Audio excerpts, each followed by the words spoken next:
Qui sont les fachos en France? Tout le monde le sait, c'est la gauche. Fin de la vidéo, allez, ciao. Plus sérieusement, je vous propose dans cette vidéo de vous démontrer concrètement comment se traduit le fascisme de la gauche, des socialistes à la France insoumise en passant par les écolos. Tout d'abord, il y a des termes à bannir dans le langage courant, à commencer par le terme fascisme lui-même. Ce mot a depuis longtemps été dévoyé et il n'a aujourd'hui pour seul but celui de jeter l'anathème sur ceux qu'on souhaite diaboliser. Le fascisme, c'est le régime totalitaire de Mussolini et il est mort avec ce dernier, tout comme le nazisme est mort avec Adolf Hitler. Le terme extrême droite est également à bannir. Tout comme le terme fascisme, il est utilisé pour jeter l'anathème sur tous ceux qui ne partagent pas les idées de gauche, en créant des passerelles artificielles entre ces derniers et des idéologies toutes plus détestables les unes que les autres. Je l'ai souvent évoqué dans de précédentes vidéos. Vous prenez la figure repoussoire par excellence, Hitler, vous l'appelez extrême droite et il ne vous reste plus qu'à appeler extrême droite tous ceux que vous voulez associer au nazisme. Le RN, Viktor Orban, Éric Zemmour, Donald Trump ou Javier Milei. C'est absurde, mais n'oubliez pas qu'à gauche, plus c'est gros et mieux ça passe. Majorité de la NUP, on a un programme qui tue. Darmanin, nous ne sommes pas dupes, on sait que ta police tue. Les gauchistes vous répondront que le Conseil d'État a pourtant tranché en considérant que le RN est bien un parti d'extrême droite. Je balaye cet argument du revers de la main, puisque demander à des socialistes de décider ce qui est d'extrême droite et ce qui ne l'est pas, ça s'appelle être jugé parti. Les gauchistes vont encore plus loin en appelant l'islamisme extrême droite. Con, ça ose tout. C'est même à ça qu'on les reconnaît. Ainsi, Marine Le Pen, Daesh, même combat. Dire que l'islamisme est d'extrême droite revient à dire que l'islam est d'extrême droite. Je suis pas sûr que ça plaise à leur électorat musulman d'associer leur religion au nazisme. Non, l'islam n'est pas d'extrême droite, pas plus que le RN, Reconquête, ni même le nazisme. Le fascisme, c'est le fascisme, le nazisme, c'est le nazisme, le stalinisme, c'est le stalinisme, c'est-à-dire des régimes totalitaires. Extrême droite, ça ne veut rien dire, à moins qu'on soit en mesure de démontrer que le projet de Marine Le Pen est d'envahir l'Europe, de créer un homme nouveau racialement pur et d'envoyer des millions de ses concitoyens en camp de concentration. La peste brune se répand. Le danger, c'est l'extrême droite. Oh, alerte au Google. Le projet de la gauche est totalitaire. D'ailleurs, je veux plus entendre ceux qui se revendiquent de la vraie gauche. LFI a rebattu les cartes et redéfini la gauche. La gauche désormais, c'est la complaisance et les compromissions envers l'islam, l'antisémitisme, les théories woke comme l'intersectionnalité des luttes, le LGBTisme, l'immigrationnisme, l'anti-France, les théories révolutionnaires, etc. La vraie gauche dont se revendiquent encore certains est désormais marginalisée et muséifiée. Il faut stopper l'immigration officielle et clandestine. Il est inadmissible de laisser entrer de nouveaux travailleurs immigrés en France, alors que notre pays compte près de 2 millions de chômeurs français et immigrés. Une des composantes d'une idéologie totalitaire est le rejet de la démocratie. La gauche déteste la démocratie. Là, normalement, les militants LFI sauteront au plafond et rétorqueront que la démocratie est au cœur de leur programme, l'avenir en commun, avec par exemple l'Assemblée constituante et le RIC. C'est du blabla tout ça. Un programme est une profession de foi, un tract publicitaire, et par définition, on y met ce que les gens ont envie d'entendre. Le rejet de la démocratie de la gauche, c'est par exemple lors de cette séquence très révélatrice de la perception très particulière de la démocratie chez LFI. Moi, je ne laisserai jamais l'extrême droite arriver au pouvoir. Bah, qu'est-ce que tu vas faire pour empêcher ça, si un jour? Moi, sincèrement, je pense que si jamais on avait un Éric Zemmour qui arrivait au pouvoir, la question de la violence légitime de l'État, elle serait remise en cause. Moi, personnellement, en tant que citoyen français et en tant que républicain, je ne peux pas laisser un dirigeant que je considère comme anti-républicain arriver à la tête de la France. Boyard a beau se contorsionner dans tous les sens, son message est clair comme de l'eau de roche. Si l'extrême droite arrive au pouvoir, il refusera le choix du peuple et n'hésitera pas à prendre les armes. La question de la violence légitime de l'État serait remise en cause, ça veut dire ce que ça veut dire. Il considérera que l'État ne sera plus seul à détenir le droit de faire usage de la violence, sous prétexte qu'il considère Reconquête anti-républicain. On en revient à cette maxime que je ressors souvent. Si vous voulez tuer votre chien, dites qu'il a la rage. Dès lors que vous diabolisez votre adversaire, tout se justifie derrière, y compris le refus du vote démocratique et l'usage de la violence. C'est aussi lors des dernières législatives anticipées, lorsque toutes les forces de gauche, politiciens, syndicats, fonctionnaires ou simples sympathisants, ont défilé sur les plateaux télé en expliquant clairement que si le RN obtenait la majorité absolue, ils bloqueraient le pays en exerçant leur droit de retrait et qu'ils refuseraient le choix des urnes. Bien entendu, leur discours était un peu moins explicite que celui de Boyard précédemment cité, mais le projet est le même, foutre la France à feu et à sang si le RN obtient le pouvoir. Je dis simplement, et moi, avec moi, près de 2000 personnes qui ont signé ce texte, je dis que dans l'hypothèse où on nous demanderait d'appliquer des mesures qui seraient en contradiction, en opposition avec les valeurs de la République, la liberté, l'égalité, la fraternité, la laïcité, alors dans ce cas, et dans ce cas seulement, nous n'appliquerons pas. Est-ce qu'un pouvoir RN pourrait voir sa politique empêchée par la haute fonction publique ou par le Conseil constitutionnel ou le Conseil d'État? Et à cette question, en cas de victoire du RN, certains hauts fonctionnaires pourraient refuser d'appliquer les lois. Est-ce pour vous? Vous êtes 3% à dire leur choix, 90% inadmissible, 6% tout dépend des lois et 1% sans opinion. Je n'appliquerai pas la politique du Rassemblement national, je désobéirai. Est-ce que vous avez déjà entendu des gens de droite dire qu'ils iront foutre le bazar dans la rue si la gauche arrivait au pouvoir? Moi, jamais.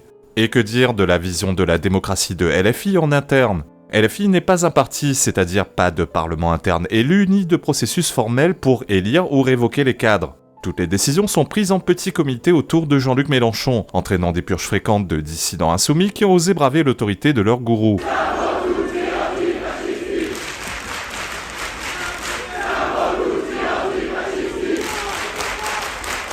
Autre dimension totalitaire qui caractérise la gauche française, la purge de toute opposition idéologique. Tous les partis considèrent leurs opposants comme étant dans l'erreur, jusqu'ici rien d'anormal. Cependant, il n'y a qu'à gauche qu'on considère que les adversaires politiques doivent au mieux disparaître, au pire être invisibilisés. On entend qu'un flic mort, c'est un vote pour le RN en moins, ou que tout le monde déteste la police. Qu'est-ce que vous dites aux gens qui disent ça? Je ne dis pas que vous dites ça, je dis qu'est-ce que vous dites à ceux qui disent ça. C'est absurde, mais on a le droit de rigoler aussi, non? Ouais, c'est marrant.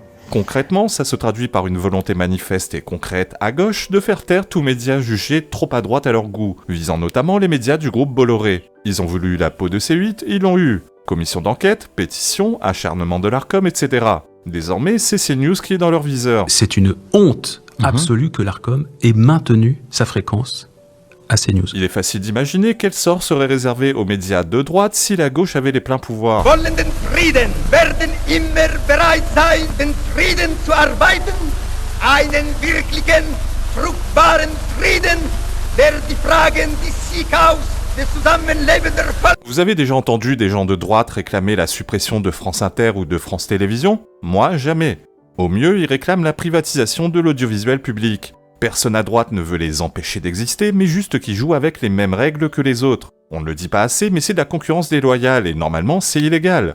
Ça se traduit également par des coups de butoir incessants de la gauche, pour dans le meilleur des cas rendre illégal le RN. Il y a 15 ans de ça, quand Charlie Hebdo et moi on faisait une campagne pour l'interdire, puisque tout le monde disait que c'est dangereux pour la République, tout le monde nous a envoyé balader. Dans le pire, lui savonnait la planche si d'ordinaire il arrivait au pouvoir. Par exemple, avec cette initiative de sénateurs socialistes il y a quelques jours, ces derniers cherchant à modifier la Constitution afin d'empêcher le RN d'avoir recours à des référendums sur les questions liées à l'immigration. Des sénateurs socialistes vont déposer une proposition de loi visant à explicitement empêcher le Rassemblement national d'agir si le RN venait à arriver au pouvoir. C'est aussi lorsque Fabien Roussel avait fait une proposition de loi pour rendre inéligible toute personne condamnée pour incitation à la haine raciale. Suivez mon regard. Moi, je suis pour qu'on rende inéligible pour la raison suivante.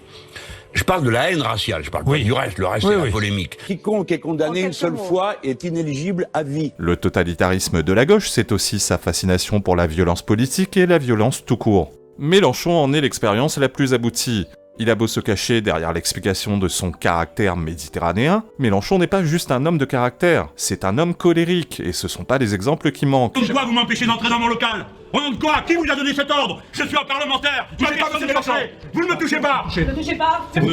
Non, je ne vous touche pas. Je vous dis que vous n'avez pas à m'empêcher d'entrer dans mon local. Nous ne sommes pas des voyous, des bandits, allez faire votre métier de policier. La République, c'est moi. C'est moi qui suis parlementaire. Touchez-vous là, ouvrez-moi cette porte. S'il vous plaît. La paix, le chien. Eh ben, je parle comme je veux.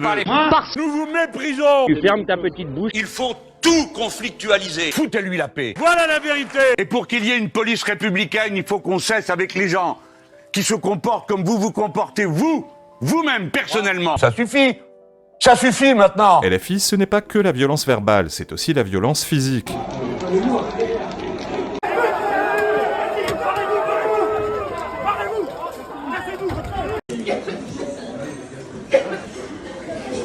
À la tête. Ah ouais. C'est bon. Des extrémistes violents, il en existe aussi qui gravitent autour des partis de droite nationale, on va pas se le cacher.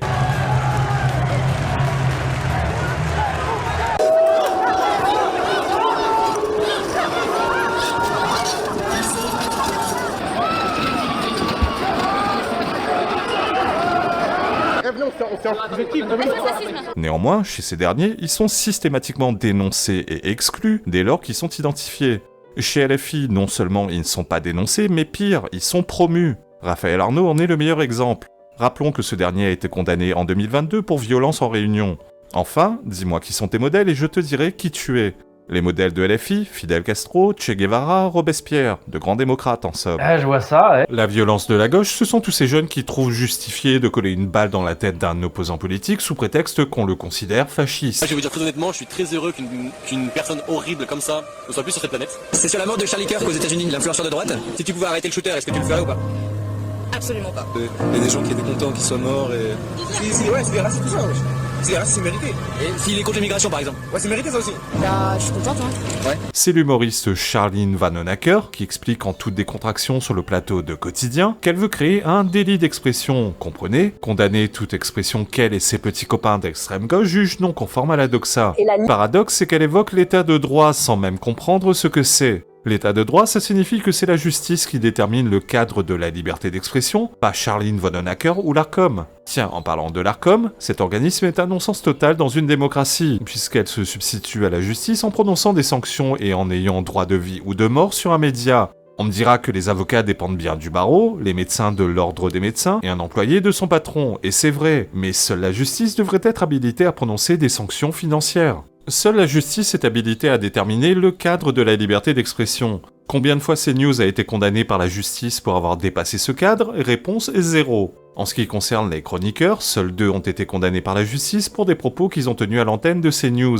Éric Zemmour et Jean-Claude Dacier. Dacier? Dans la brousse? Tes vaccins sont à jour? Condamnation que je considère parfaitement antidémocratique, car permise par des lois sociétales limitant la critique de l'immigration. Je l'ai souvent évoqué, pour moi la limite de la liberté d'expression doit être la diffamation et l'appel à la violence caractérisée. Est-ce qu'on est prêt à mener l'intifada dans Paris? Dans nos banlieues? Dans nos quartiers? Le totalitarisme de la gauche, c'est quand LFI indique que Jean-Luc Mélenchon ne se rendra pas à la convocation en décembre pour une audition dans le cadre de la commission d'enquête parlementaire sur les liens entre partis politiques et entrisme islamique. Bolloré y est allé, le président de l'Arcom y est allé, mais Mélenchon est au-dessus de tous ces gueux, il n'ira pas. Je suis un rebelle officiel. Il risque pourtant une lourde amende et une peine de prison, se rendre à ce type de convocation étant une obligation légale. Le droit de fille. Me péter la gueule? Me péter la gueule? Le totalitarisme de la gauche, c'est lorsque Jean-Luc Mélenchon oppose en permanence le nous et le eux. Notre nouvelle France est là. Nouvelle comme sa population, ses façons de vivre, sa vie, sa créolisation. Le nous, c'est sa nouvelle France, la France créolisée qu'il souhaite tant, contre le eux, les puissants et les racistes, traduisez les juifs et les blancs d'ordre général. Et pour la énième fois, qu'il aille au diable avec sa créolisation à la con.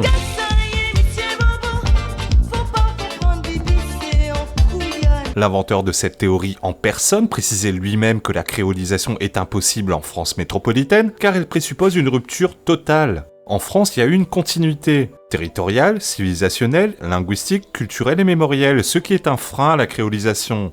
Cette rhétorique binaire évoque une idéologie totale. Un homme nouveau, un peuple nouveau, c'est un point central de tous les régimes totalitaires, qu'ils soient de type nazi, stalinien ou fasciste. Le totalitarisme de la gauche, c'est également ce que l'on appelle la terreur molle, avec l'occupation régulière des universités.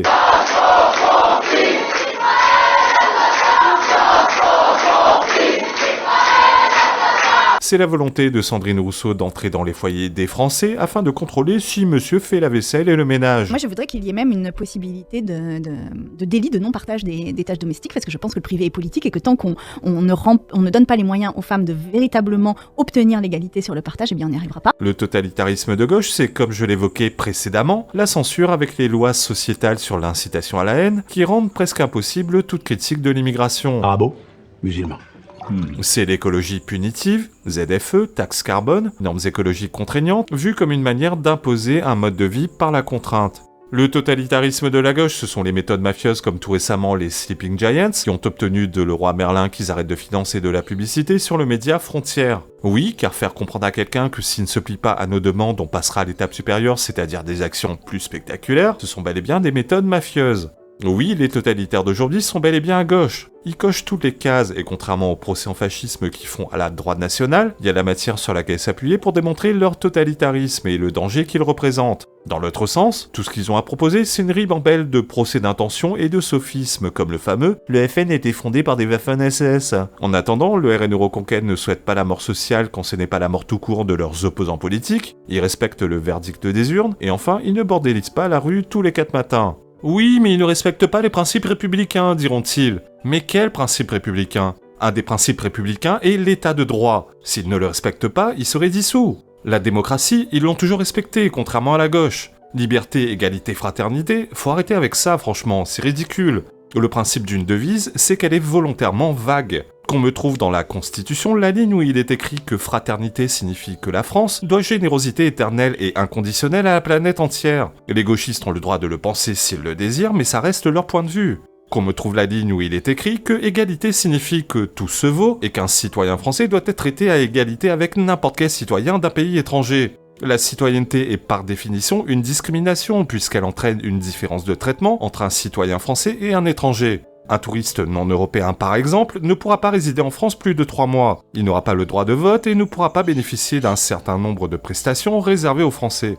Dès l'article 1er de la Constitution, tout est pourtant clair. La France est une république indivisible, laïque, démocratique et sociale. Elle assure l'égalité devant la loi de tous les citoyens sans distinction d'origine, de race ou de religion. L'égalité devant la loi de tous les citoyens et non de tous les êtres humains. Être républicain, c'est être conforme à notre Constitution, et je mets au défi quiconque de me démontrer par A plus B en quoi le RN ou Reconquête n'y serait pas conforme. Et allez vous faire foutre avec vos « ouais, mais c'est des racistes ».